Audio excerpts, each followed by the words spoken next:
Buenas tardes para todos. Desde el Foro de Derecho Laboral le damos la bienvenida al doctor Eduardo Luscanov. Muy agradecidos especialmente con él por brindarnos la oportunidad de tenerlos en estas charlas que hemos iniciado para continuar con la capacitación constante en el Foro de Derecho Laboral. No quiero entretenerlos mucho con la presentación, así que Eduardo, todo tuyo. Te escuchamos. Muchas gracias. Agradezco a la Facultad de Derecho. Buenas tardes a todos primero. Agradezco a la Facultad de Derecho que me haya invitado, a vos, Verónica, por tu generosidad, y a todos ustedes por estar ahí. Para mí es un placer, aunque estemos mediados por la tecnología, es un placer estar acá con ustedes, así que, bueno, bienvenidos. Una de las primeras cosas que pensé cuando Verónica tuvo la amabilidad de invitarme, asignarme el tema, fue que este tema de los recursos extraordinarios de alguna manera tenía fama de difícil, cuando no de una cuestión trabajosa. Sin embargo, a poco de ver un poco los números y las estadísticas de la Corte, vi que en realidad estaba equivocado, que en realidad se trataba de un tema que usábamos poco, más que un tema difícil. No sé si es un tema difícil, pero en todo caso es un tema que usamos poco. Fíjense ustedes que en las últimas estadísticas que hay publicadas por la Suprema Corte, que son del año 2018, hay ingresadas a todos los tribunales de trabajo de la provincia de Buenos Aires 61.579 causas. Y ese mismo año ingresaron a la Corte por recurso extraordinario 1.383 causas y se resolvieron 333. Es decir, que apenas el 2,24% de las causas iniciadas llegan a conocimiento de la Corte por vía de recurso extraordinario. 2 de cada 100 demandas llegan a la competencia revisora de la Corte. Es evidente que entonces se trata de un instrumento que no es muy frecuentado por los abogados y por los litigantes. Y por eso creo que básicamente tiene fama de misterioso. Una segunda cuestión que se me hizo evidente también fue que, no obstante que era un tema poco frecuentado y que la ley 11.653 solamente le dedica 2 artículos, el 55 y el 56, era un tema que de alguna manera, como diría Javier, estaba ciertamente hipertrofiado, porque basta hojear un índice de voces en una revista especializada, o algunos de las completas obras procesales que se conocen, estoy pensando en la de Sosa Ubone, por ejemplo, para ver este fenómeno de que les hablo. Sosa Ubone, en la ley comentada, en los 2 tomos, le dedica un grueso capítulo a los recursos extraordinarios. Entonces me resultaba medio paradojal que, siendo un tema tan poco frecuentado y con pocas normas, hubiera tanto despliegue doctrinario y jurisprudencial. Y entonces, pensando las razones a que esto podía obedecer, se me ocurrieron 3 razones. La primera es que evidentemente, por lo menos es lo que pienso yo, evidentemente es un tema que guarda relación con un derecho que está que es un pilar del derecho moderno y que ha sido repetidamente visto como la piedra angular de reflexión de los constitucionalistas primero, de los penalistas y después del resto de los abogados, que es el derecho de defensa en juicio. La segunda razón que puede originar la expansión de este medio de impugnación de los recursos extraordinarios es que existe alguna dificultad en la interpretación de algunas de las normas que gobiernan los recursos extraordinarios. Estoy pensando, por ejemplo, en las dificultades que existen para interpretar el valor de lo cuestionado cuando hay acumulación objetiva de acciones. Y también existe una mínima complejidad en la articulación de las normas de la ley 11.653 con la legislación supletoria, con la del Código Procesal Civil y parcial, e incluso también con la ley de fondo, con la ley de contrato de trabajo.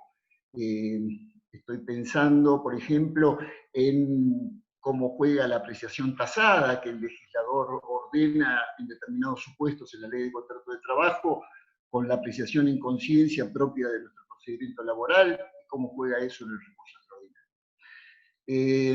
Esto un poco hace que hayan existido varios, o por lo menos algunos debates importantes, doctrinarios y jurisprudenciales, algunos de los cuales son tomados por la propia Corte para modificar su doctrina legal, y en otros casos es tomado por el legislador para proponer nuevas normas o modificaciones a las normas existentes, las que a su turno dan lugar a nuevas dudas, a nuevas inquietudes, a nuevas discrepancias, y así sucesivamente. Y la tercera razón, que a mi modo de ver justifica la dilatación de este instituto, es que naturalmente se trata de un recurso contra resoluciones judiciales y por lo tanto su existencia, su razón de ser, pasa por la vida judicial, su vida pasa por la vida judicial. Y por lo tanto, como consecuencia del trabajo de los abogados primero, de los doctrinarios y de los jueces después, se va creando una suerte de precipitado científico que muchas veces el legislador lo toma después para modificar las normas, y ya les digo, y que da lugar a nuevas discrepancias y a nuevas inquietudes. He querido destacar esta razón para que se vea la importancia que tiene la doctrina, el trabajo de los abogados, la doctrina y la jurisprudencia, porque si hay algo que caracteriza a la ciencia, si hay algo que la ha hecho avanzar, no solamente la ciencia jurídica, es esa premisa de no dar nada en la medida de lo posible como un valor entendido. Fíjense ustedes lo que pasa, por ejemplo, y con esto termino la introducción, fíjense ustedes lo que pasa con el tema de la retención de la prueba oral en la audiencia de vista de la causa, que ahora está incorporada en la ley 15.057, que suponemos que va a ser puesta en funcionamiento en algún momento. La retención de la prueba oral es probable que traiga una expansión en la aceptación, el planteamiento y en la aceptación de la doctrina del absurdo por parte de la Corte al tratar los recursos extraordinarios. Y esto es producto de la insistencia casi exclusiva de la doctrina. Yo, cuando empecé a hacer mis primeras armas en la profesión, en la década del 80, ya los escuchaba a Pablo Slavin y a Fernando Rivera protestar contra la falta de retención de la prueba oral en la audiencia de vista de la causa. Me acuerdo, me estoy acordando de un artículo de Pablo Slavin, de la década del 90 posiblemente, de Derecho del Trabajo, sobre el procedimiento laboral, donde él, con esa fina ironía que lo caracterizaba, decía que la suerte de nuestro cliente dependía de cómo anduviera el aparato auditivo de los jueces el día de la audiencia de vista de la causa. En fin, vaya en este sentido el recuerdo para quien fuera titular de Derecho del Trabajo en la Facultad de Derecho, cuyos aportes al derecho del trabajo, sobre todo en materia de derecho colectivo, han sido muy importantes. ¿Qué quise decir con todo esto? Quiero decir que el instituto o estos medios de impugnación, que son los recursos extraordinarios, es un tema que tiene contornos muy dilatados, y entonces al cual nos podemos subir por distintas escaleras, digamos. Yo elegí una, que es hacer una breve descripción de los tres recursos, y después detenernos en los requisitos de procedencia y de admisibilidad. Ustedes lo saben, yo no soy procesalista, así que no puedo dar una charla para especialistas, ni una charla académica sobre esto. Me daría por satisfecho si puedo transmitirles, o puedo transmitirle algún elemento al abogado que necesita o quiere presentar un recurso extraordinario. Así que, siguiendo una vieja y tradicional práctica, como le gusta decir a Ackerman, vamos a empezar por el principio.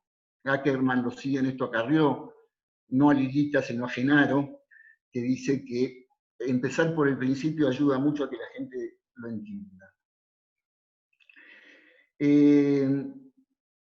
La primera pregunta sería, ¿qué hace que un recurso sea extraordinario? Y la doctrina da una respuesta por comparación. La doctrina dice que el recurso es ordinario cuando impugna una resolución judicial dentro de la estructura regular del fuero, para que sea resuelto dentro del mismo, por un tribunal del mismo fuero. En cambio, un recurso es extraordinario cuando la impugnación se hace por fuera de la estructura regular del fuero, para que sea resuelto por un tribunal especial de control que no pertenece al fuero. En este sentido, digamos, lo primero que hay que aclarar es que los recursos extraordinarios no constituyen una doble instancia. Nosotros, saben que tenemos un procedimiento de instancia única, no constituyen una doble instancia. De tal manera que el único medio para atacar o para impugnar resoluciones judiciales de los tribunales de trabajo es a través de los recursos extraordinarios contemplados o previstos en la Constitución provincial. Voy a ver si puedo compartir pantalla, a ver si me... Carlita, vos ayudame con el power, si yo no ando bien. Lo vemos perfecto, Eduardo. Bien. Ustedes saben que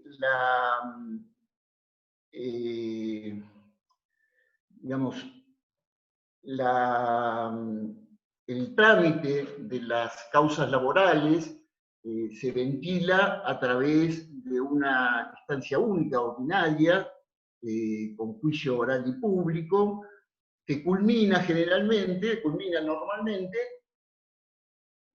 o tendría que culminar, con un pronunciamiento en el cual la tarea de los jueces, por lo menos formalmente, se despliega en dos etapas. Un veredicto donde se abordan las cuestiones de hecho y una sentencia donde se abordan las cuestiones de derecho y la solución del conflicto, es decir, donde se hace la subsunción normativa.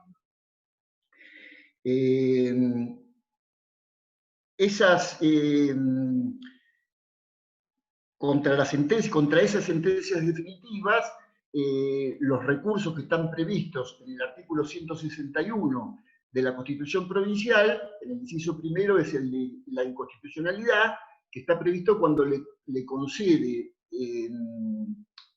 función revisora o competencia revisora a la Suprema Corte de la provincia para tratar sobre la constitucionalidad e inconstitucionalidad de normas locales a tenor de la Constitución Provincial. En el inciso tercero, a capítulo A, se trata del recurso de inaplicabilidad de ley, donde allá ahí le da competencia revisora a la Corte para tratar sobre la aplicabilidad en que los tribunales de última instancia funden sus sentencias. Y por último, el de la capítulo B, es cuando se le concede competencia revisora a la Corte para tratar o para ingresar en el conocimiento de las sentencias cuya nulidad haya sido pedida por violación a las garantías de los artículos 168 y 171. Es decir, que no haya habido mayorías, que no se haya respetado el acuerdo, que se haya omitido el tratamiento de una cuestión esencial.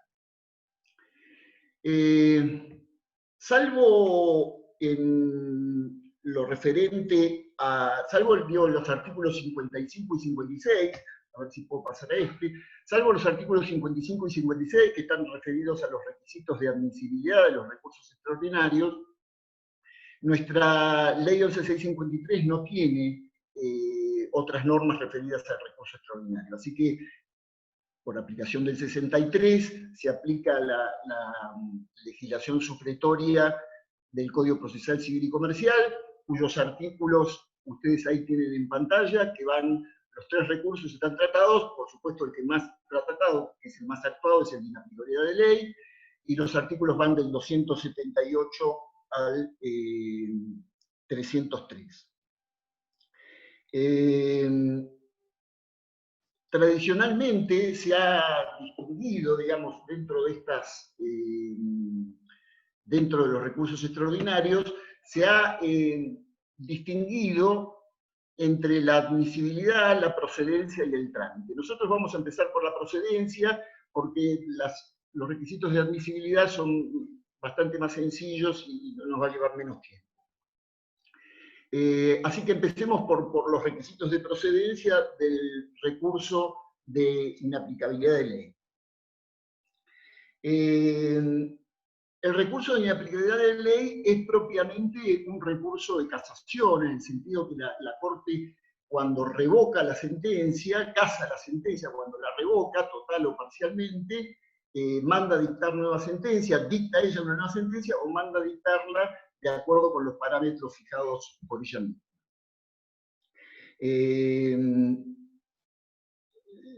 Esta es una disquisición que ustedes pueden considerarla académica, pero la doctrina suele decir que es el recurso de inaplicabilidad nuestro que se basa en el modelo francés con la variante española. Y esto en realidad parece una disquisición académica, pero tiene mucha importancia práctica, porque en la conjunción del modelo francés y del modelo español, el recurso nuestro de inaplicabilidad cumple, dice la doctrina, una función trifásica, porque por un lado busca la aplicación correcta del derecho objetivo, que sería la función nomofiláctica, busca la uniformidad de la jurisprudencia, que sería la función uniformadora, ambas nos vienen del modelo francés, y también busca la justicia del caso, es decir, la función diquelógica, que es lo que trae consigo la variante española. ¿Cuáles son los motivos que puede dar lugar al planteamiento de un recurso de inaplicabilidad de ley? El artículo 279 dice que el recurso de inaplicabilidad de ley debe fundarse necesariamente en la violación o aplicación errónea de la ley o en la violación o aplicación errónea de la doctrina legal.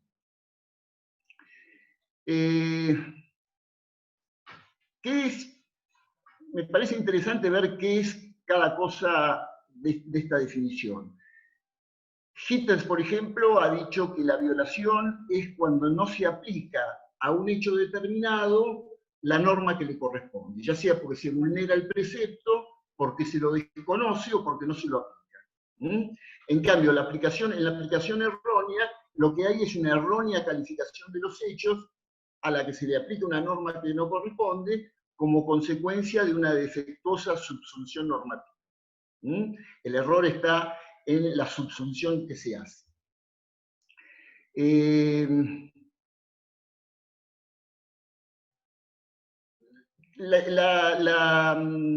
La violación o la aplicación errónea, podríamos agregar también que es un motivo que incorpora la Corte, que es la interpretación errónea de la ley o de la doctrina legal, que es cuando a la disposición o a la doctrina legal no se le da su verdadero alcance.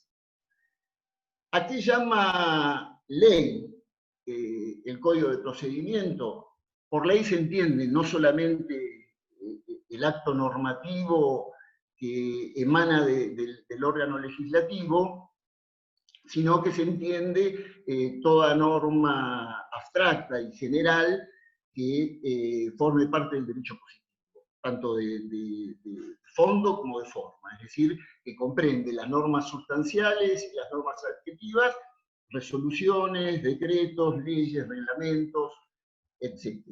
Y comprende, por supuesto, las normas de la Constitución Nacional y de los tratados internacionales. En este sentido, por ahí vale la pena hacer una primera digresión, que sería que cuando lo que está en juego es una norma de la Constitución Nacional,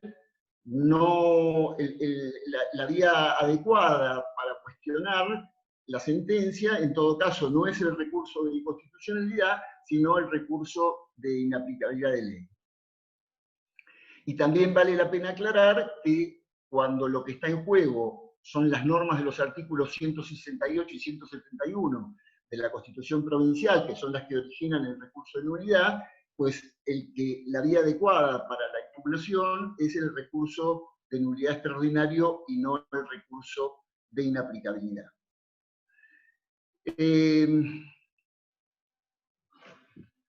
Quiere decir que el recurso de inaplicabilidad de ley básicamente lo que pretende es subsanar cuestiones de derecho. ¿Y qué pasa con los convenios colectivos de trabajo? Esta es una buena pregunta, porque como ustedes saben, esta norma laboral, distinta o diferente de las normas estatales, es una de las normas que más aplican e interpretan los tribunales de trabajo. Tradicionalmente, la Corte ha entendido que la violación de las cláusulas de un convenio colectivo de trabajo no pueden ser asimiladas, en cuanto a la casación, no pueden ser asimiladas a la violación de una norma legal. Esta es la doctrina tradicional de la Corte, que parece basarse en aquella vieja y gráfica expresión de Carneluti, cuando decía que el convenio colectivo de trabajo tenía alma de ley, pero cuerpo de contrato. Sin embargo, sobre todo a partir del trabajo de Jorgelina Alimenti, la Corte empezó a abrir la posibilidad de la interpretación de algunas normas de los convenios colectivos de trabajo. ¿En qué sentido? Cuando, digamos, la validez de un convenio colectivo de trabajo para regir las relaciones individuales en determinado sector geográfico y en determinado sector de actividad, requiere que nosotros investiguemos quiénes suscribieron ese acuerdo y la representación de quienes lo suscribieron. Esto lleva a la indagación de cuestiones de hecho, como son, por ejemplo, si dentro del convenio colectivo de trabajo están comprendidas las tareas del actor o del trabajador, si las partes que negociaron, si el trabajador estuvo representado por el sindicato que negoció ese acuerdo colectivo. Y estas, digo, son cuestiones de hecho que la Corte considera que son ajenas a la instancia extraordinaria. Sin embargo, pareciera que el criterio tendría que ser distinto cuando lo que está en juego no es un problema de encuadramiento convencional, sino que lo que está en juego es decir, no hay conflicto con la aplicación de la norma convencional, sino que en todo caso hay disputas sobre la interpretación de alguna norma, como por ejemplo una norma de carácter, una norma de valor normativo de la convención colectiva, una cláusula de valor normativo de la convención colectiva que regule condiciones generales de trabajo, como puede ser la que regula jornada, u horarios, o remuneraciones, o derechos y deberes de las partes, etc. Pareciera que en esos casos debería admitirse el recurso extraordinario porque con respecto a ese sector de trabajadores y a ese sector geográfico, la norma tiene una validez muy similar a la estatal. Y la Corte en ese sentido ha avanzado bastante porque ha comenzado a abrir ya hace bastante tiempo la interpretación de este tipo de normas cuando no hay conflicto sobre la aplicación de la norma. Lo hizo con el artículo 8 del convenio de futbolistas del 430, cuando declaró la nulidad. Lo hizo con el artículo 30 del convenio, por ahí está Santiago, que no me va a dejar mentir, por el artículo 8 del convenio 130 del año 75 respecto a la incorporación a la base de cálculo del 245 del plus por manejo de dinero. Últimamente lo ha hecho varias veces con respecto a los trabajadores de luz y fuerza, en los acuerdos colectivos, interpretando las normas de la bolsa de trabajo y de la bonificación anual por eficiencia. Así que la Corte en ese sentido se ha mostrado bastante amplia. El otro motivo que decíamos que da lugar al recurso, que puede dar, o el otro vicio que puede dar lugar al recurso inaplicable de la ley, es la violación de una aplicación errónea de la doctrina legal. Naturalmente que la Corte considera como doctrina legal la propia doctrina, la que producen ellos. Ellos me refiero a los ministros, es decir, su propia línea jurisprudencial. Quedan entonces afuera la doctrina legal, la doctrina de los autores, y también queda afuera la doctrina de otros tribunales, incluso la doctrina de la Corte Suprema de Justicia de la Nación. No forma parte de la doctrina legal que puede dar lugar a un recurso extraordinario de inaplicabilidad de ley. Aunque es bueno rescatarlo, que en los últimos 20 años, en la composición más o menos actual de la Corte, sobre todo en materia de accidentes de trabajo, en materia de riesgos de trabajo, la Suprema Corte de la provincia viene siguiendo, desde Castillo hasta Espósito, viene siguiendo por razones de economía procesal la línea trazada por el Superior Tribunal de la Nación a partir del año 2004.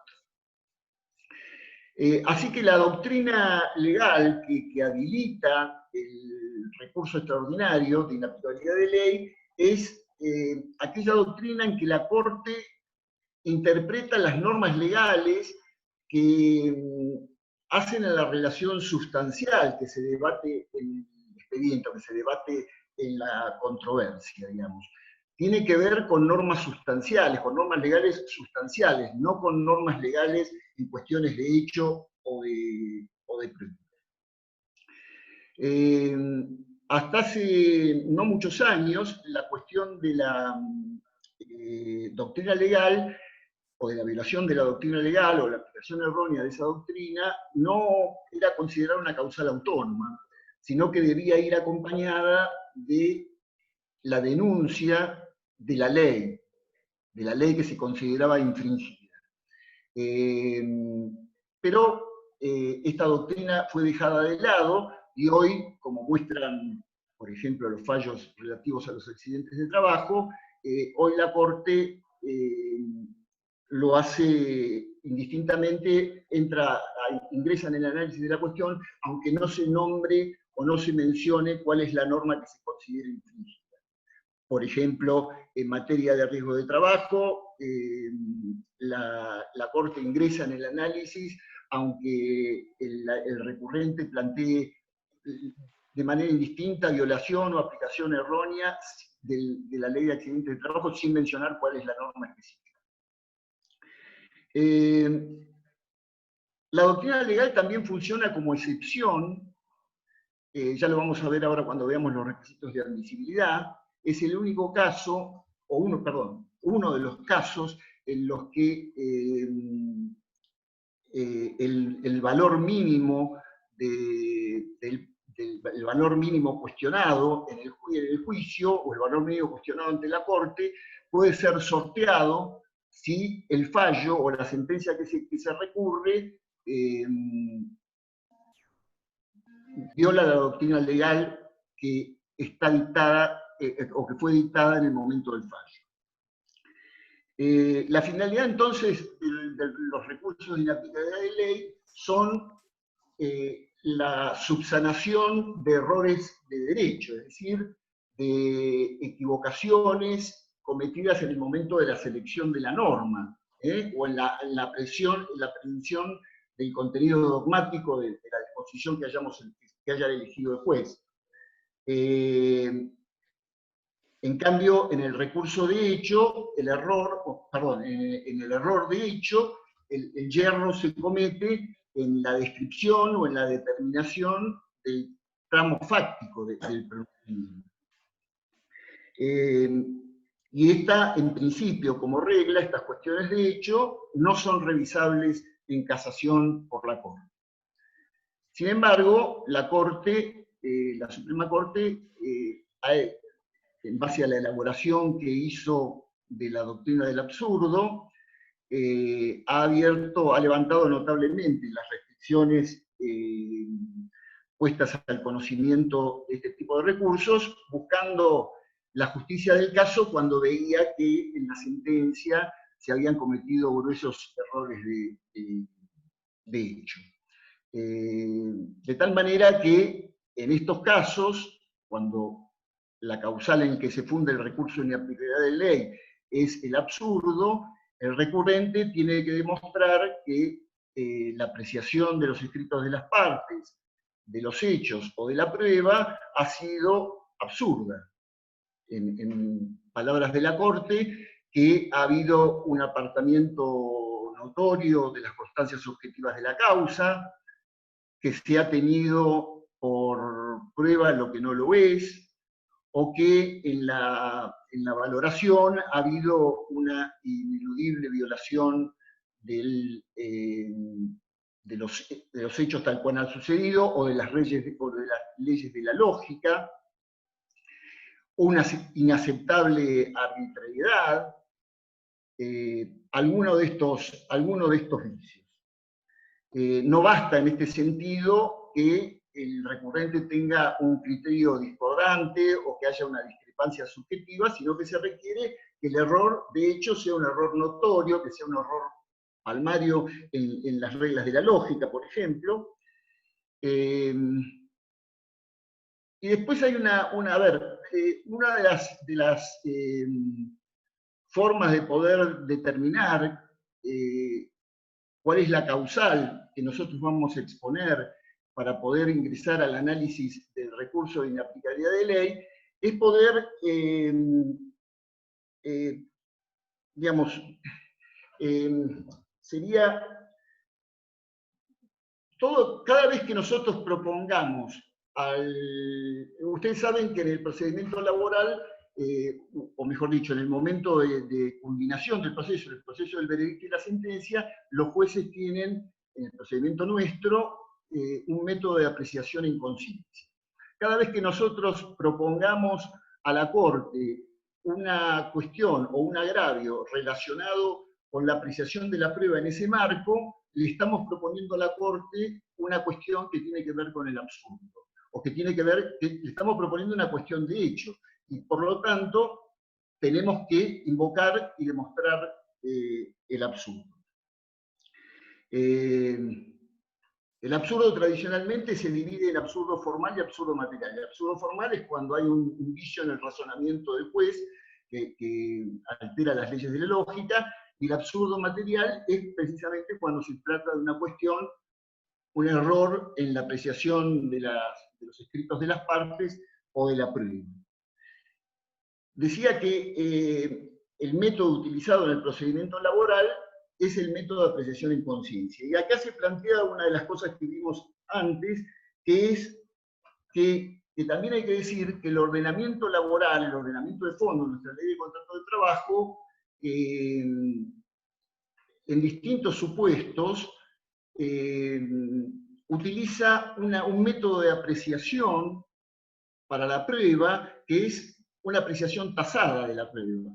Por ejemplo, los artículos 55 con respecto a los libros de sueldos y jornales, o el artículo 57 con respecto a las intimaciones del trabajador. Cuando la violación de la sentencia se produce sobre la aplicación o la interpretación de esas normas de la ley de contrato de trabajo, lo que tenemos que hacer es cuestionar, digamos, mencionar la norma legal infringida y no basarnos en la doctrina del absurdo. Para poner un ejemplo, si el tribunal considera, o el juez que lleva el primer voto, considera que considera aprobado el silencio del empleador por el plazo del artículo 57 frente a una intimación del trabajador relativa al cumplimiento del contrato, pero después no hace efectivo el hecho, no hace efectivo el hecho que está contenido en el emplazamiento, es decir, no aplica la presunción, sino que lo tiene como no sucedido, pues ahí hay una cuestión de derecho. Si lo que quiere cuestionar el recurrente es el hecho en sí mismo, es decir, la prueba sobre el silencio del trabajador, pues estamos en presencia de una cuestión que puede ser atacada por la vía del absurdo. Pero si lo que queremos cuestionar o nuestro agravio se funda en que se ha hecho una errónea interpretación de la presunción del 57, pues ahí tenemos que denunciar cuál es la violación de la norma legal. Muy bien.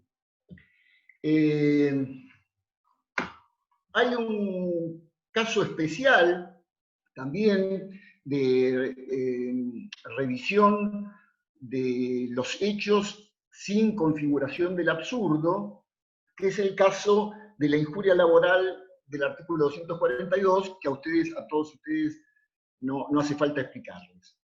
En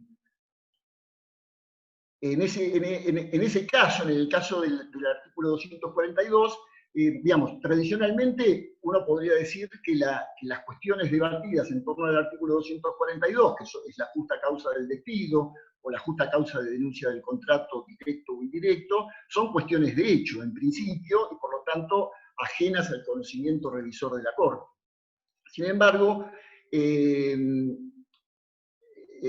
legislador le ha encomendado a los jueces, a través del mismo artículo 242, una valoración prudencial del incumplimiento contractual, ¿se acuerdan? De acuerdo, teniendo en cuenta las relaciones que resultan de un contrato de trabajo y las circunstancias y modalidades de cada caso. Y la Corte de la provincia, corriéndose un poco de la doctrina del absurdo, ha ingresado al análisis de esta cuestión de la injuria laboral, cuando ha advertido que el juzgador no ha hecho una valoración prudencial de la causal de despido, siguiendo los parámetros conocidos por todos de proporcionalidad, contemporaneidad, causalidad. Lo ha hecho revocando sentencias porque ha considerado que el juzgador no hizo un análisis prudente de la causal de despido, o rechazando los recursos de inaplicabilidad de ley por considerar que el recurrente no había demostrado la falta de prudencia del juez en la valoración del injuria.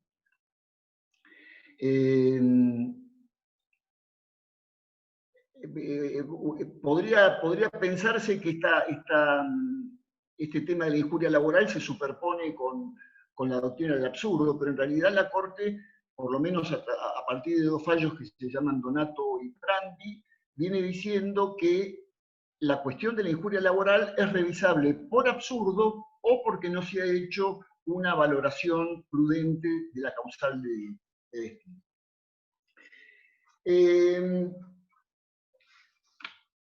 Dos palabras sobre el recurso, y me voy al otro cuadro si puedo. Dos palabras sobre el recurso extraordinario de nulidad. Como dijimos, está contemplado en el artículo 161, en el inciso tercero, y se trata de un recurso de casación frente a sentencias en las que se pide la nulidad por violación de los artículos 168 y 171. Los vicios que ocasionan la nulidad, en este caso, son, como ustedes pueden ver en la pantalla, la falta de acuerdo, la ausencia del voto individual de cada uno de los jueces, que no se hayan conformado debidamente las mayorías, que no tenga fundamento en la sentencia en el texto expreso de la ley o en los principios jurídicos de la materia de que se trate, o en los principios generales del derecho, o que se haya omitido el tratamiento de una cuestión esencial. Es decir, que se trata, en todos los casos, se trata de cuestiones de procedimiento, no se trata de cuestiones de procedimiento anteriores a la sentencia, sino que se trata de cuestiones procedimentales del mismo pronunciamiento. En este sentido, hay que recordar también que, a diferencia de lo que ocurre en el recurso de inaplicabilidad de ley, el recurso de nulidad opera de manera negativa, es decir, la Corte no resuelve el conflicto, sino que simplemente anula la sentencia o anula el fallo y manda a dictar nuevo fallo a través de otro tribunal. Como decíamos al principio, ustedes saben que el pronunciamiento de los tribunales de trabajo se compone de dos actos. Uno en el que se tratan las cuestiones de hecho, que es el veredicto, y otro es la sentencia donde se resuelve el conflicto después de la asunción normativa.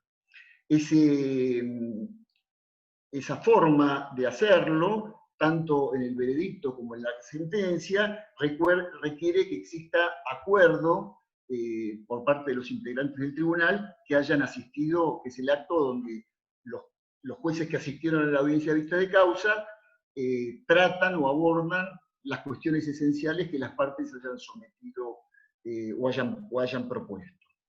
Lo hacen de acuerdo con su opinión personal, con su voto individual, y en cada cuestión deben formarse las mayorías del caso.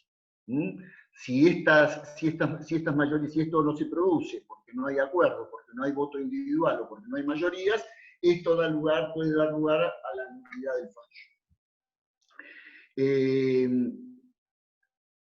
Algo con respecto a la conformación de las mayorías es que, como ustedes saben, la Corte admite el voto de adhesión, con la aclaración de que ese voto no puede ser simplemente por la negativa o por la afirmativa, sino que requiere que los adherentes compartan las motivaciones en las que se asentaron esas respuestas.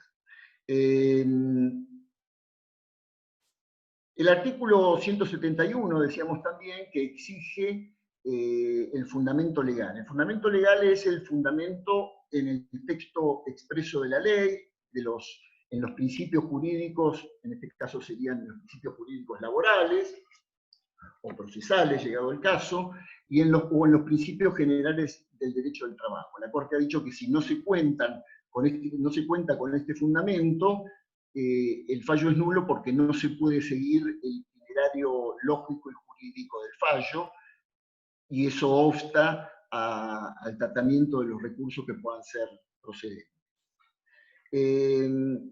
Finalmente, otra de las causales que puede originar la nulidad del fallo, que da lugar al recurso extraordinario de nulidad, es la omisión en el tratamiento de una cuestión esencial.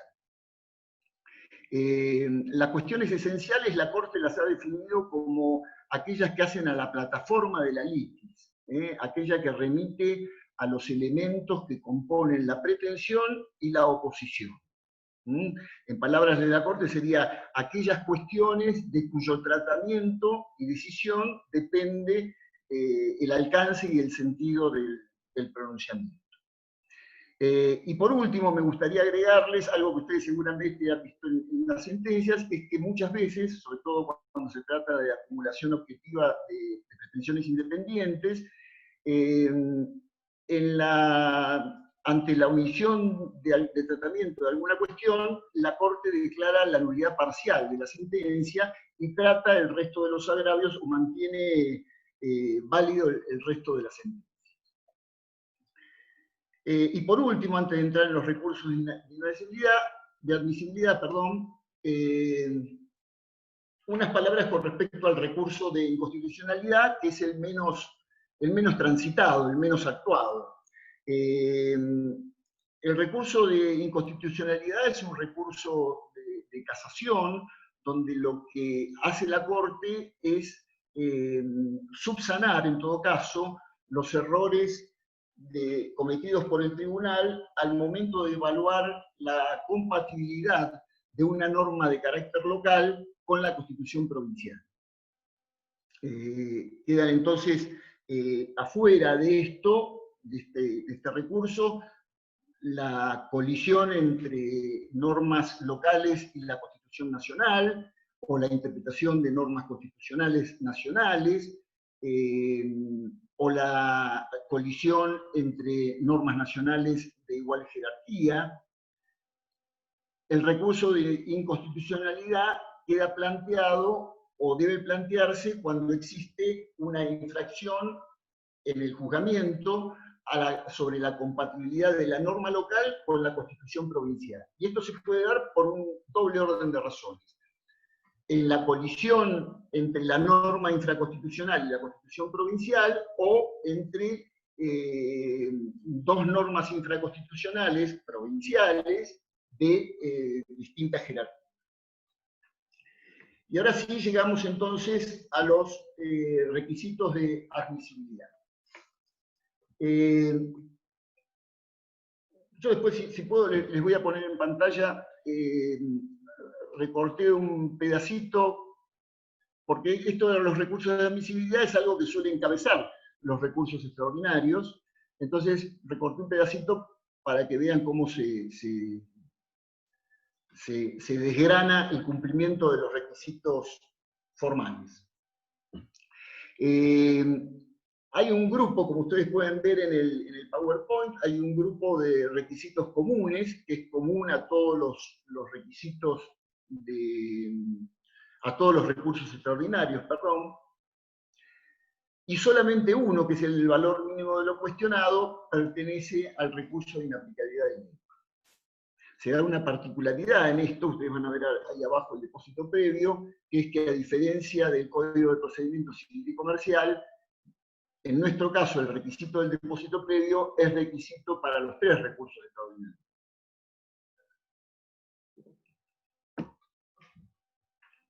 Bien.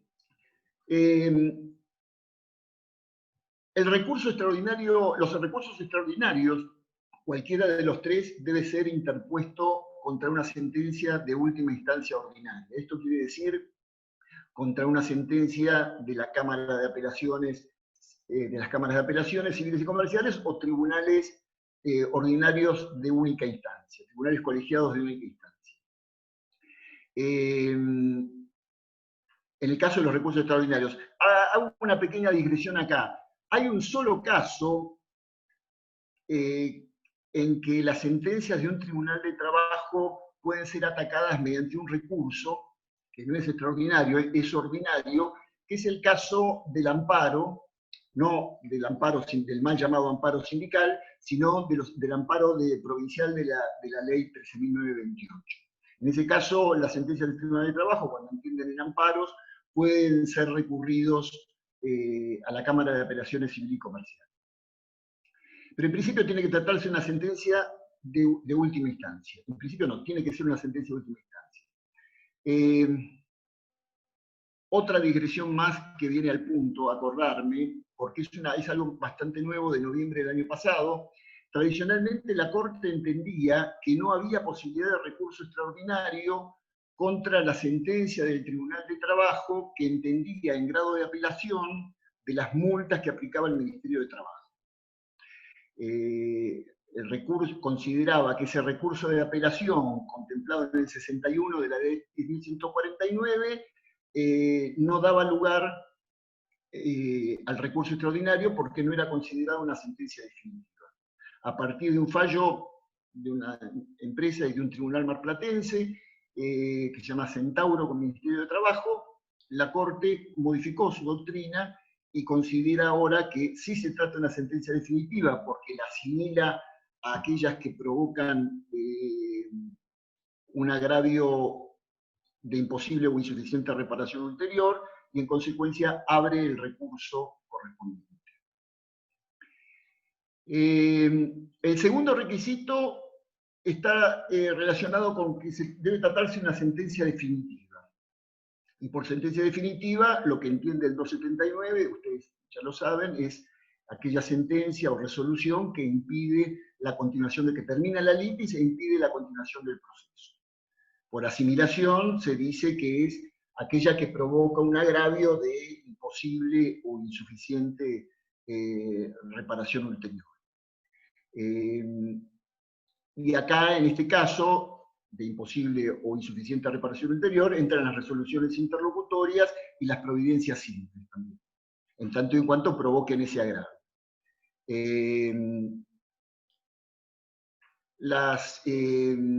El tercer requisito, perdón, les quería decir algo con respecto antes a la sentencia definitiva. La Corte ha entendido, por ejemplo, entonces, en resoluciones interlocutorias, las ha considerado equiparables a definitivas, por ejemplo, cuando resuelve excepciones previas que le ponen fin al litigio, como podría ser la que hace lugar a la excepción de prescripción, la que hace lugar a la excepción de cosa juzgada, la que recepta la excepción de falta de legitimación para obrar si la trataron como previa, aquella que acepta la incompetencia y deriva el expediente a una jurisdicción extraprovincial, y en cambio no ha considerado definitivas aquellas resoluciones que se toman en el marco del procedimiento de ejecución de sentencia. El tercer requisito es que es el requisito de la suficiencia, que en realidad se refiere a la suficiencia técnica de la pieza recursiva, es decir, que el escrito, el recurso tiene que estar fundado, y naturalmente con la mejor técnica, o procurando la mejor técnica posible en cuanto a claridad, orden, precisión, pero lo fundamental es que estén explicadas claramente cuál es la causal en la que nosotros fundamos el recurso. Y si presentamos más de un recurso, distinguir correctamente cuál es la causal que utilizamos para cada uno de los recursos, porque muchas veces se utiliza el recurso de nulidad y de inaplicabilidad de manera conjunta, y la Corte tiene dicho ya varias veces que no acepta la fundamentación promiscua, digamos, de causales indiferenciadas. El recurso tiene que ser autosuficiente, es decir, que tiene que dar una noticia, no quiere decir que tenga demasiada extensión, pero tiene que dar una noticia de cuáles son los hechos discutidos en el juicio, de cuáles son los argumentos de las partes respecto a la cuestión que se lleva a conocimiento de la Corte, cuál es la prueba de que se han valido o que apoyan nuestra posición, cuál es el fallo, naturalmente, cuál es el fallo que ha recaído, cuál es la causal en la que nosotros justificamos nuestro recurso. Y debe presentarse, ya nos vamos al cuarto requisito, debe presentarse el recurso de apelación ante el mismo tribunal que dictó el fallo que recurrimos. El plazo, como todos ustedes saben, es de 10 días hábiles, a partir de la notificación de la sentencia, a partir del día siguiente hábil a la notificación por personal o por cédula de la sentencia, y es un plazo que corre individualmente para cada uno de los litigantes. También hay que decir que es un plazo que se aplica en todos los procesos, el plazo del recurso extraordinario, incluso el sumarísimo. El quinto en realidad no es un requisito de admisibilidad, o por lo menos está por entrar en desuetudo a partir del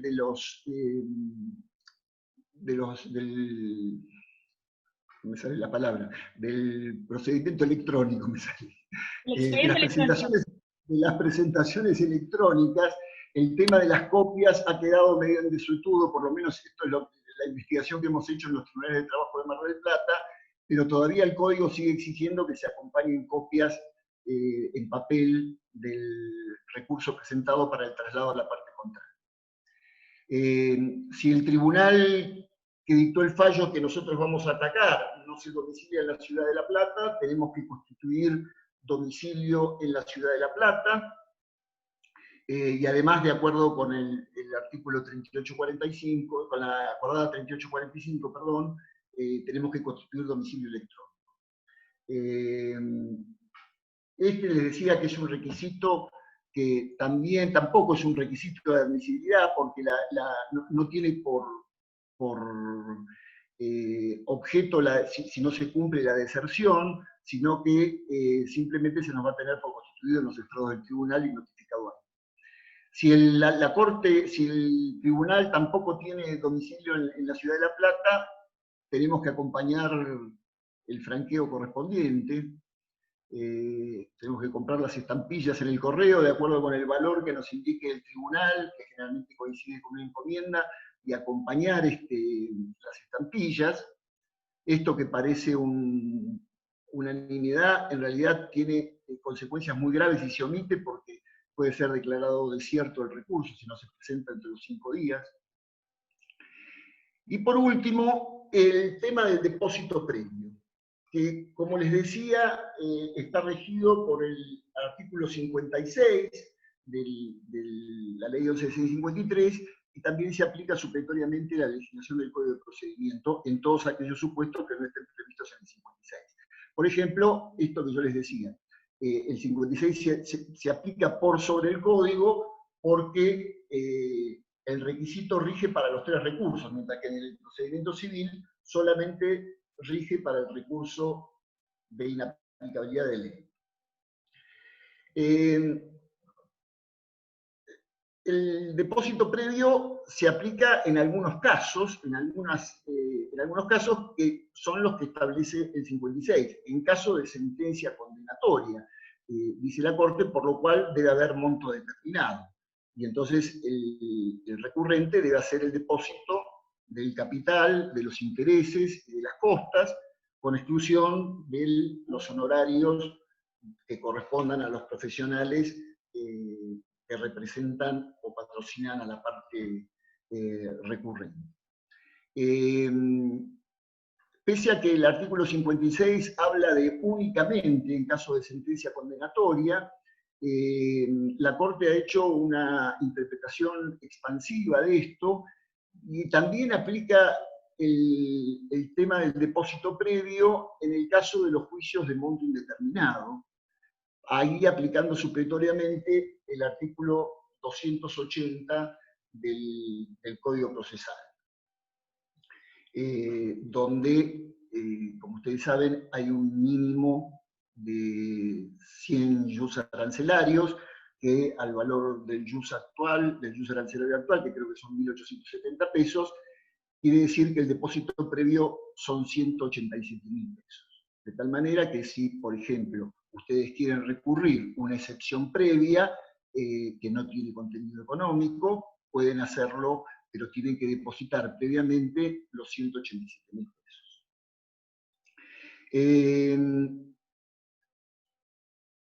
En realidad también en el caso de los trabajadores, frente al rechazo íntegro de la demanda, también el trabajador tendría que hacer este depósito previo del artículo 280, pero obviamente que por el beneficio de gratuidad que se le concede, está él y sus derechohabientes está eximido de hacerlo, incluso si lo que está desconocido es el vínculo laboral, o sea, si lo que se desconoce en la sentencia es la existencia del vínculo laboral, por lo menos hasta que esa sentencia quede firme, está eximido del depósito.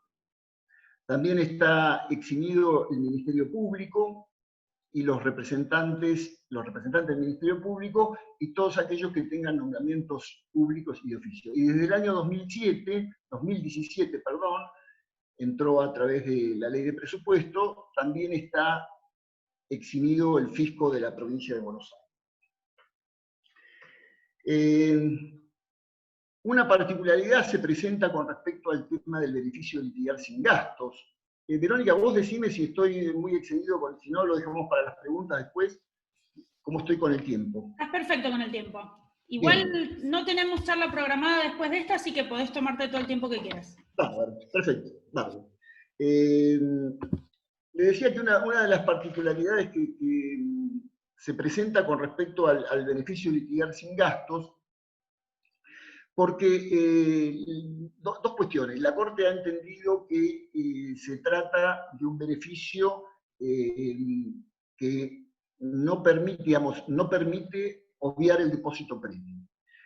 Porque el depósito previo, el depósito especial del artículo 56, contempla capital e intereses, además de las costas. El beneficio de litigar sin gastos solamente alcanza a las costas y hasta que mejore de fortuna.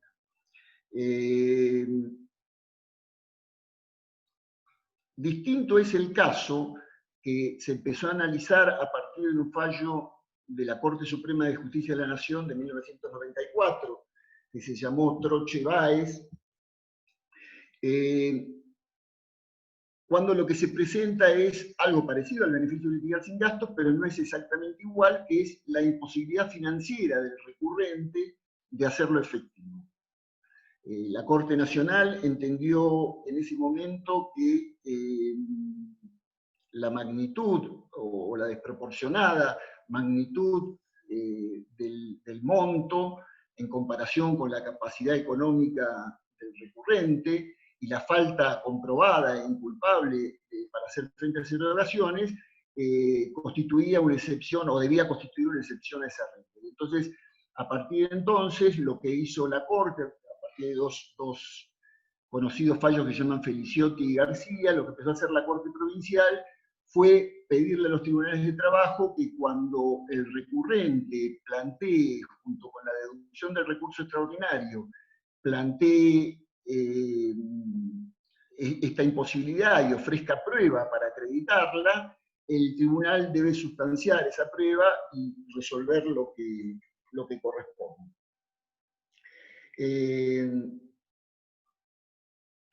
Una diferenciación, ahora que veo lo del plazo, una diferenciación con respecto al tema del plazo.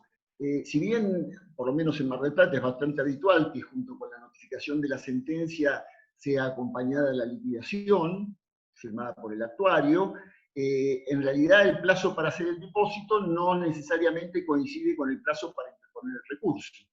El plazo para interponer el recurso se cuenta a partir del día siguiente a la notificación de la sentencia, y el plazo para hacer el depósito se cuenta a partir del día siguiente a ser notificados de esa liquidación. Ese depósito previo, como ustedes pueden ver ahí mismo en el artículo 56, puede ser sustituido por valores, dice títulos o valores de la Nación o de la provincia de Buenos Aires, que tienen que estar depositados en el Banco de la Provincia y a la orden del Tribunal Intermediario.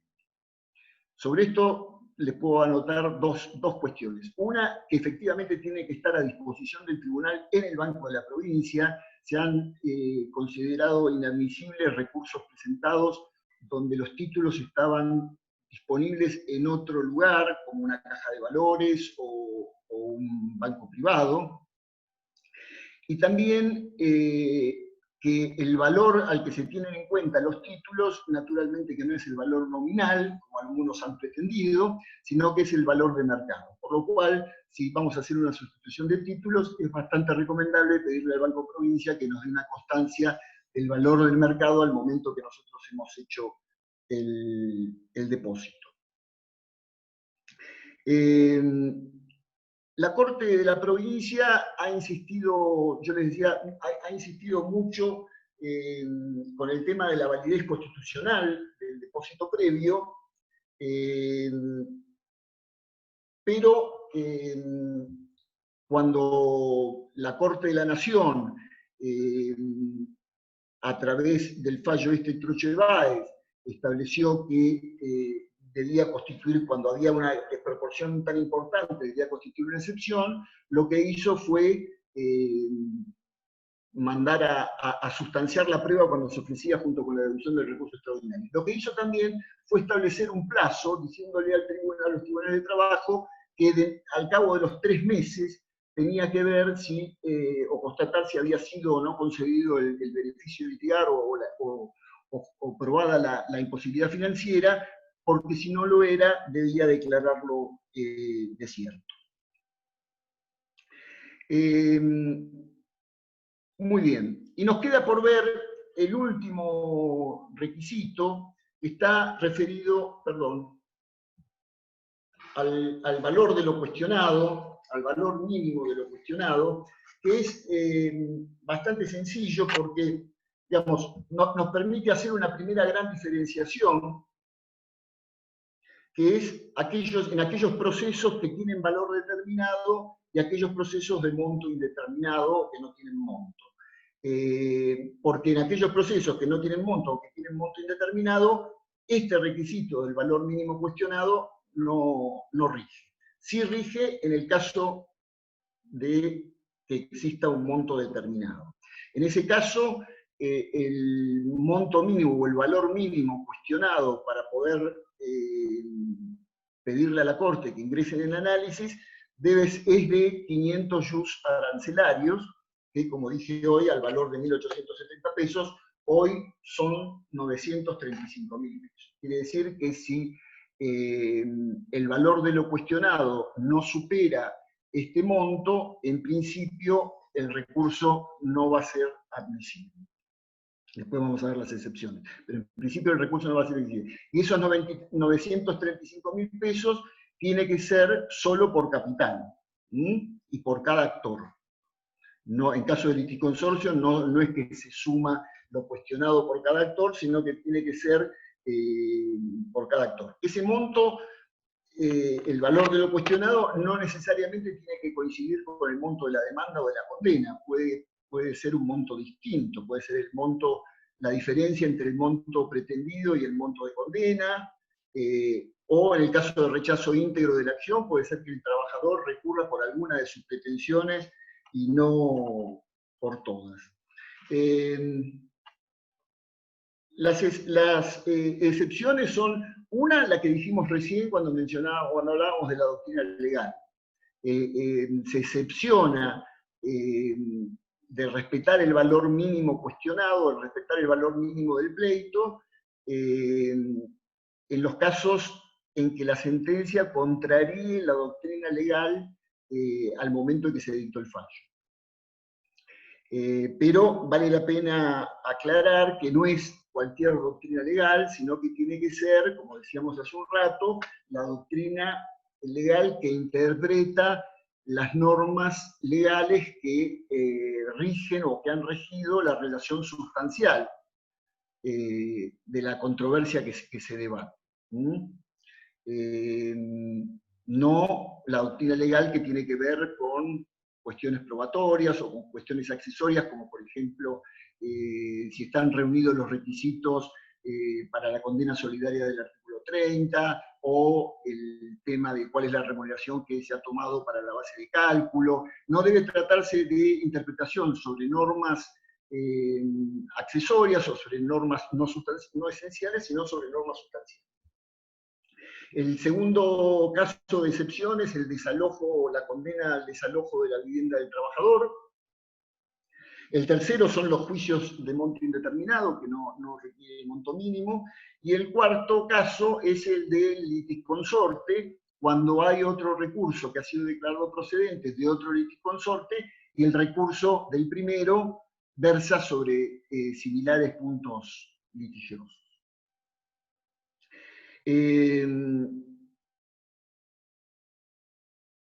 Una de las cosas interesantes desde el punto de vista práctico que se presenta en esta cuestión del valor mínimo y que no está resuelta por la ley es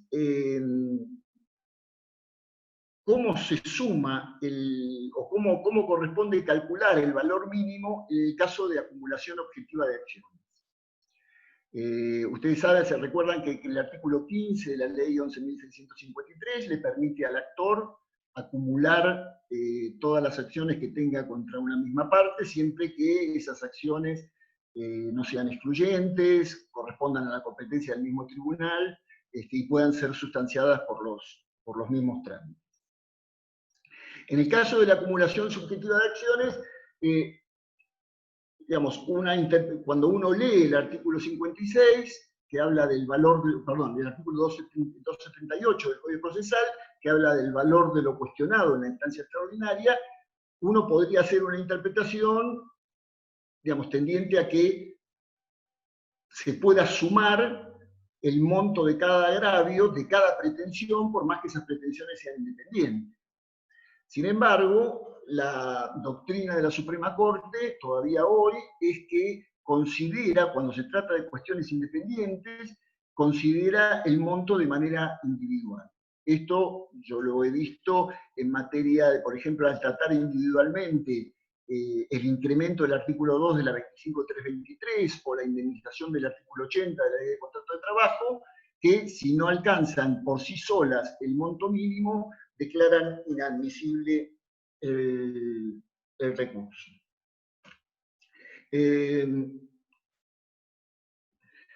Bien, me parece que con esto estamos. Quedo a disposición de ustedes para lo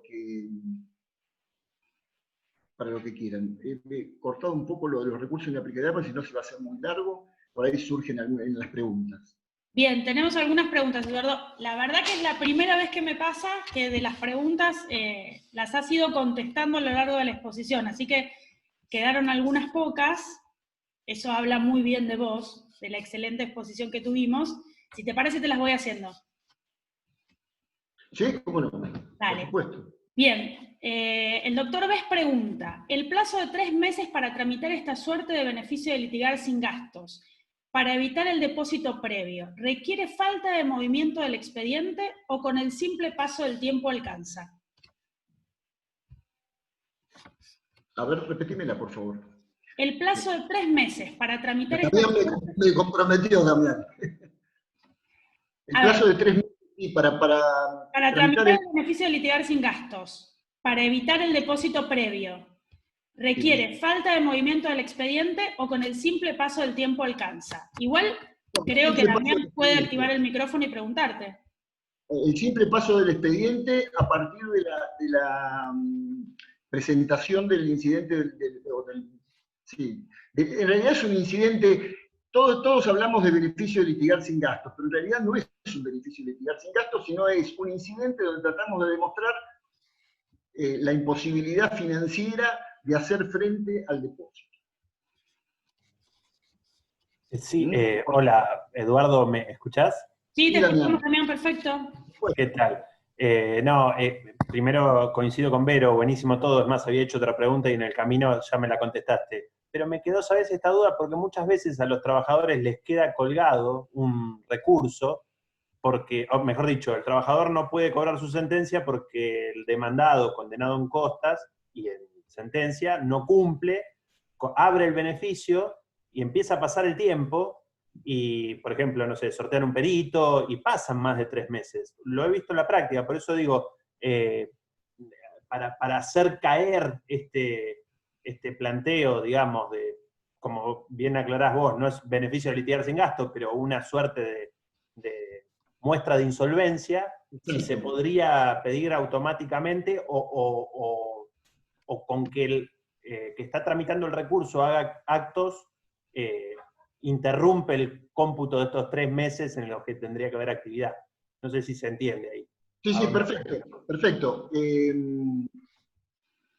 Yo creo que la Corte es clara, Damián, en el sentido de que a los 3 meses de promovido el incidente, el tribunal tiene que constatar si lo ha concedido o no, y si no está concedido, lo debe considerar desierto el recurso. Esto es lo que dice la doctrina de la Corte. Excelente. Yo lo veo a Cacho ahí, que debe saber bastante más que nosotros sobre esto. Por lo menos debe haber tramitado unos cuantos beneficios, seguro. Yo lo veo así, Damián. Excelente, Eduardo, muchas gracias. No, gracias. ¿Otra, Eduardo? Sí, cómo no. Bien. Espérame porque muchos me dicen, ya me contestó. ¿Sabes qué? Nos preguntaban si podías reiterar el tema del recurso en el amparo. De la posibilidad de habilitar la instancia recursiva en el amparo. No es habilitar la instancia recursiva, sino que el amparo de la 13928, el amparo provincial, tiene un procedimiento distinto. Hice la diferenciación entre las sentencias de los tribunales de trabajo son atacadas 99,99% por vía de recurso extraordinario. Hay un solo caso, que es el del amparo, donde puede ser atacada una sentencia del tribunal de trabajo a través de un recurso ordinario, pero es un recurso ordinario de apelación para ir a la Cámara de Apelaciones Civil y Comercial, donde el plazo es diferente, el plazo es de 3 días, porque es propio del procedimiento del amparo. Lo dije como una digresión a que la única forma de atacar la sentencia definitiva de los tribunales de trabajo sea por recurso extraordinario. Bien. No sé si fui claro. Sí, clarísimo. No me lo dice. Eduardo, yo quiero hacerte una consulta que me parece básica a comparación de tu exposición, pero que quizás no se animen a preguntarle, me parece interesante. ¿Qué crees vos que alienta o desalienta la presentación de un recurso extraordinario? Hoy antes de la charla, al que empezara la charla, conversábamos esto, que no hay muchos recursos extraordinarios planteados. Creo que influyen también 2 o 3 razones, como decíamos al principio. La primera es que los abogados y los litigantes solemos llegar bastante cansados al momento de la sentencia después de 2 o 3 años de pleno. Y después, otra de las cosas que pasa es que para el trabajador, en el caso de los trabajadores, los tiempos orientales que maneja la Corte para resolver los recursos extraordinarios y la escuálida tasa de interés que reconoce a los créditos laborales le hace pensar al trabajador y a su abogado por lo menos 2 veces si va a recurrir o no. Casi lo hace, muchas veces el trabajador lo hace obligado porque la otra parte recurrió. Esas son 3 razones que hacen que el recurso extraordinario se use poco. Y desde tu experiencia, Eduardo, desde el punto de vista del trabajador, porque, a ver, el empleador se le complica con el tema del depósito previo y quizás como profesionales cuando perdemos una sentencia estemos obligados al planteo del recurso extraordinario. Desde tu experiencia como abogado del empleado, ¿cuándo crees que amerita plantear un recurso extraordinario? No, siempre. Siempre. Depende digamos, a ver, es complicada la pregunta. Siempre en el sentido de que el trabajador, bueno, naturalmente que si le rechazan la demanda, lo tiene que hacer, y si se la rechazan parcialmente también lo puede hacer. Lo que a veces no se utiliza muchas veces es la variante del artículo 59, creo que es de la 11653, que es cuando la sentencia hace lugar parcialmente a la demanda, es recurrir por la parte que nos ha sido rechazada y iniciar la ejecución, pedir copias y testimonio de la sentencia, e iniciar, Carlita me está mirando ahí como diciendo, me estás haciendo hacer ese trabajo, y iniciar la ejecución de sentencia en un incidente. No sé si soy claro. Sí, clarísimo. Frente a una sentencia que acoge parcialmente la demanda, se puede recurrir por la parte rechazada, sobre todo si se trata de pretensiones independientes, se puede recurrir por la parte rechazada e iniciar la ejecución por la parte que ha sido admitida. Bueno, creo que eso no sé si todos lo teníamos muy claro, me parece fundamental tu aporte con relación a eso, de recurrir lo que no admitieron y seguir adelante con lo admitieron en una sentencia parcial. Lo que suele pasar, quienes ejercen la profesión lo saben, lo que suele pasar es que cuando hay capacidad económica en el empleador, generalmente se reciben propuestas de que si no vamos a la Corte podemos solucionar este tema, es decir, una instancia de conciliación posterior a la sentencia. Se abre una nueva instancia de conciliación posterior a la sentencia. Esto es así. Y ahí el abogado y el trabajador tendrán que evaluar si la tasa de interés que le reconoce la Suprema Corte de la Provincia de Buenos Aires justifica el recurso.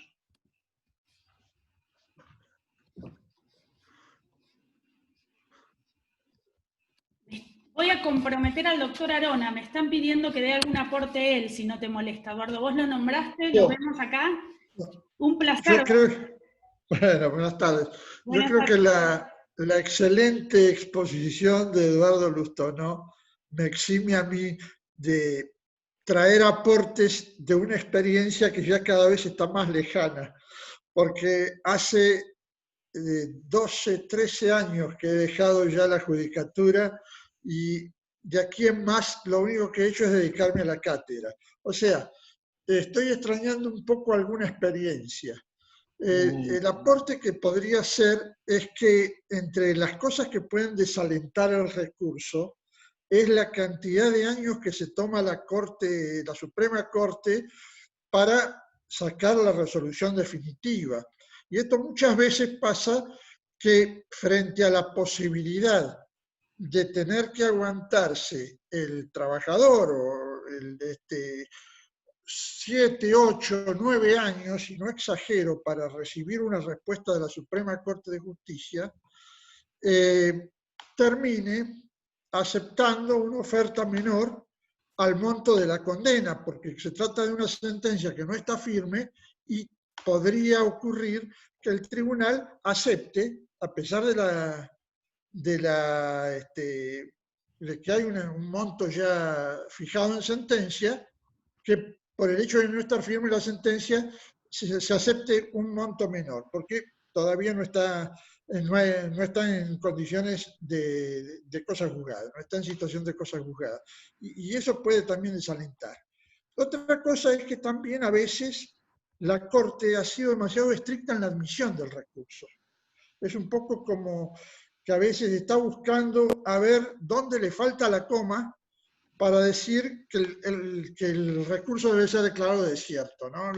Por supuesto hablo en términos exagerados, pero hay un poco de todo eso. Pero bueno, Eduardo se ha referido con mucho detalle al tema, o sea que ya mi experiencia es una experiencia lejana y prefiero a veces escucharlos a ustedes que están en el ejercicio activo de la profesión hoy y a lo mejor tienen ese dato de experiencia que yo ya no tengo. Así que les agradezco de todos modos. Gracias, Cacho. doctor. Perdón, yo tenía una pregunta, pero en realidad se refiere a la ley 15.057, o sea que no la voy a hacer, porque hasta ahora yo esperaba que ya estuviera funcionando, pero ya pierdo las esperanzas. Más aún, no creo que llegue a funcionar alguna vez, pero tiene que ver con el recurso de la ley 15.057, pero no la voy a hacer porque no tiene sentido. En el futuro, en la próxima conferencia de Eduardo, de quien fuere, voy a traer un problema que me preocupa, que para mí va a traer un problema recursivo, una mala redacción, una más, en la nueva. Cacho, vos no escribiste en el libro de Miguel, no escribiste sobre recursos. No. Yo escribí sobre demanda, contestación y segundo traslado. Pero sí, no, sobre eso nada más. No. El problema mío es un problema de futuro. Todavía no lo van a aplicar. Doctor, no nos deje con la duda, porque nos vamos a quedar intrigados. No, pero bueno, ya el tema es que bastantes problemas tienen ustedes con la ley actual, que encima yo les voy a traer con un problema futuro en la próxima. Pero en todo caso se los planteo, pero es el artículo 8º, es de la ley, inciso 4º. Se los leo, está en las facultades de los jueces.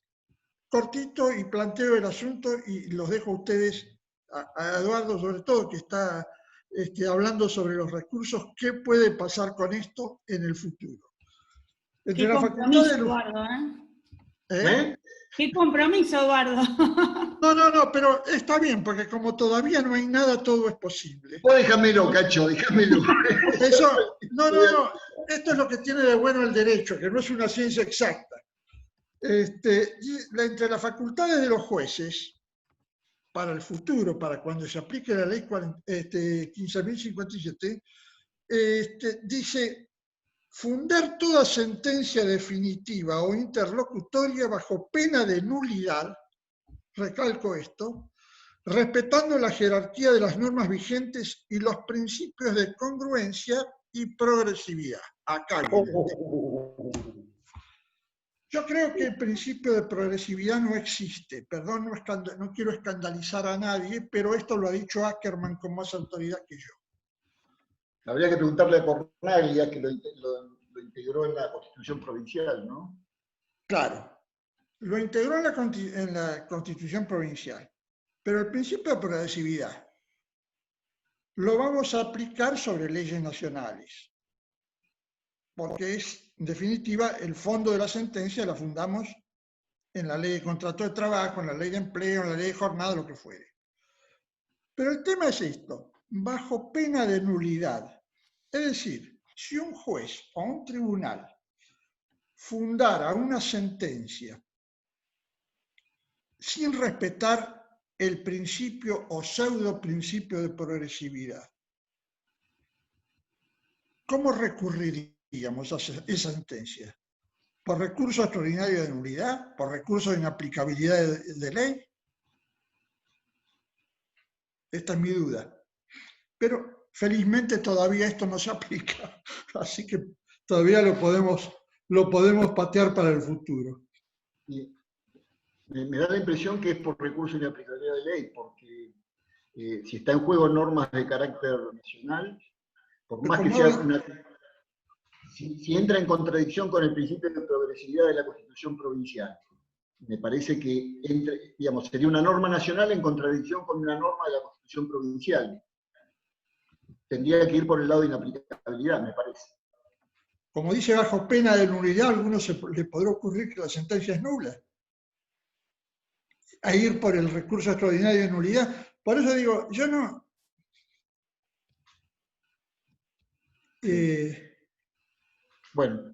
Bueno, le dejo la inquietud.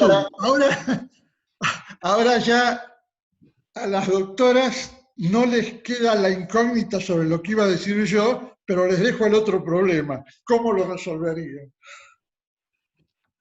Muy interesante, Cacho. No tengo respuesta para esto. Bien. Gracias. No, muchísimas gracias. Un honor haberlo tenido en la charla, usted también. Por favor, un gusto. Un placer verlo después de tanto tiempo. Acá sus alumnos lo saludan, además, por el chat. Se ve que son muy buenos recuerdos, no solo en el tribunal. Bueno, muchas gracias. Muchas gracias. Para mí es un gusto, realmente, porque he perdido contacto con muchos de ustedes y es un momento muy grato poder encontrarme en esta ocasión. Así que, por favor, avísenme cuando tengan algo. No diga nada, pero lo extrañamos. Seguramente muchos deben coincidir conmigo. Muchísimas gracias. Al tribunal y a la cátedra yo te agregaría la cátedra de Derecho del Trabajo de la Facultad de Ciencias Económicas, también donde Cacho fue titular muchos años. Sí, sí. Menos que en Derecho, pero sí también. Así es. Bueno, Verónica, seguimos. Tenemos algunas preguntas más. Vale. A ver si logramos interpretarlas, si no, los que preguntaron pueden habilitar el micrófono y aclararnos. Cintia te pregunta, cuando el tribunal aplica en sentencia un convenio colectivo de trabajo diferente al que se aplica en la actividad, ¿es procedente un recurso extraordinario? Y de acuerdo con la doctrina de la Corte de la provincia, no, porque estaríamos en presencia de un problema de encuadramiento convencional. Para poder indagar si en un caso se aplica o no una norma convencional, tenés que ir a resolver cuestiones de derecho.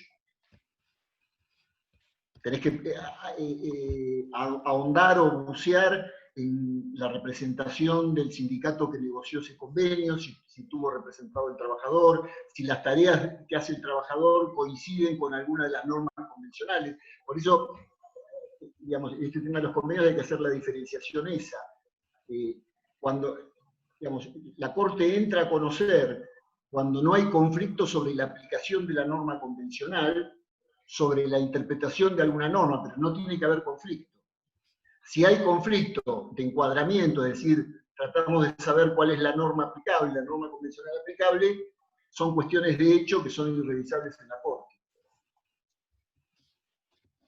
Bien, tenemos otra pregunta, a ver si te la puedo transmitir de manera que la puedas contestar. Silvia pregunta, ¿qué pasa si la parte a quien se le rechaza la pretensión, esa pretensión el importe es inferior al admitido por la Corte? Esa pretensión es inferior al importe al valor mínimo. Sí, supongo que se refiere a eso. Si es inferior al valor mínimo, bueno, la única posibilidad de excepción es la del artículo 55 de la 11653, que es cuando la sentencia contraría la doctrina legal. Si la sentencia contraría la doctrina legal al momento que el fallo se dictó, constituye una excepción al valor mínimo. Mira, ahí nos aclara Silvia que en realidad ella hace referencia a cuando una parte de la demanda se admite y la otra se rechaza. Pero bueno, supongo que tu respuesta hace referencia igual a eso. En ese caso es exactamente igual.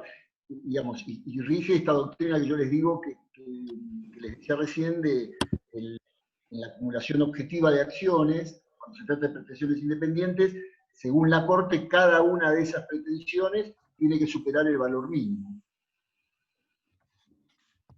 Digamos, es bastante frecuente que por ahí se haga lugar a las indemnizaciones por despido pero no se haga lugar o se reduzca el incremento del artículo 2 de la 25323, o se considere cumplido la entrega de los certificados de trabajo y no se haga lugar a la indemnización del 80. La Corte tiene dicho que la indemnización del 80 es una cuestión independiente y por lo tanto, si no alcanza el mínimo de los 935.000 pesos, no cumple con la admisibilidad reclamada, exigida. Bien, no tenemos más preguntas en el chat, no sé si alguien quiere hacer alguna pregunta más, habilitar el micrófono. Creo que la exposición fue tan buena y los aportes tan importantes que no les quedaron dudas. A ver, ¿alguien más? No. Todos felicitándote, a vos. Gracias, los saludo, les agradezco mucho la paciencia que me han tenido en escucharme, y nos vemos pronto. Bueno, Eduardo, yo me voy a permitir una licencia y sé que van a... Yo puedo hacer un antes, Vero. A ver, sí, Eduardo, sí, cómo no, Cacho. Sí, voy a hablar, o sea, el tema es complejo, obviamente, no es, a mí, mi opinión personal, estoy reconociendo, no evaluando, no me hubiese tan atrevido, me pareció brillante la exposición, y por ahí voy a decir algo que va a sonar poco protocolar, pero tenemos estos lujos en Mar del Plata, de tener al doctor Lustano y al doctor Arona, es como tener a Maradona y a Messi en su mejor momento en la misma cancha. Claro, después, pero y el esfuerzo, gente, a todos, se los digo, que hace Verónica. Cacho es mucho más riesgo que yo, ¿eh? Cacho es de riesgo, en serio, yo no soy de riesgo. Digo el esfuerzo que hace Verónica, porque yo soy muy amigo hace muchos años de Verónica, por todas estas charlas, por los cursos, evacuando dudas, pero vuelvo a retirar lo mismo, y esto con todo respeto, yo lo conozco mucho al hijo del doctor Arona, a Carlitos, y realmente son los lujos que nos podemos dar en Mar del Plata, esto es de excelencia, y repito, tuvimos al Maradona del 86 y al Messi del 2010 en la misma cancha, el mismo partido. Muchas gracias. Te agradezco mucho. Gracias. Bueno, yo me voy a permitir una licencia, Eduardo, que nunca te lo dije. La verdad que estas charlas por Zoom nos permiten acercarnos, pero yo espero alguna vez, y lo hablábamos hace un ratito con Carla, verte en la Facultad de Derecho. Sería un honor que vos estés ahí y realmente tenés que estar. Yo creo que todos van a coincidir conmigo. Así que espero que esta charla se repita presencial y en la facultad con todos nosotros ahí. Te agradezco muchísimo la generosidad, bueno, por supuesto al doctor Arona que ha participado, y te esperamos pronto en alguna otra exposición. Cacho, nos vemos pronto. Tenemos un trabajo pendiente. Sí, señor, sí, señor. Gracias. Bueno, muchas gracias a todos. Ahí veo a mi amiguita Susana San Martín. Bueno, saludos. Bueno, muchísimas gracias. Gracias, Eduardo. Gracias, doctor. Gracias, Verónica. Muchísimas gracias, Verónica. Muchísimas gracias a los expositores. Muchas gracias. Nos vemos el martes. Nosotros seguimos con las charlas. Gracias, Verónica. Gracias. No, a ustedes.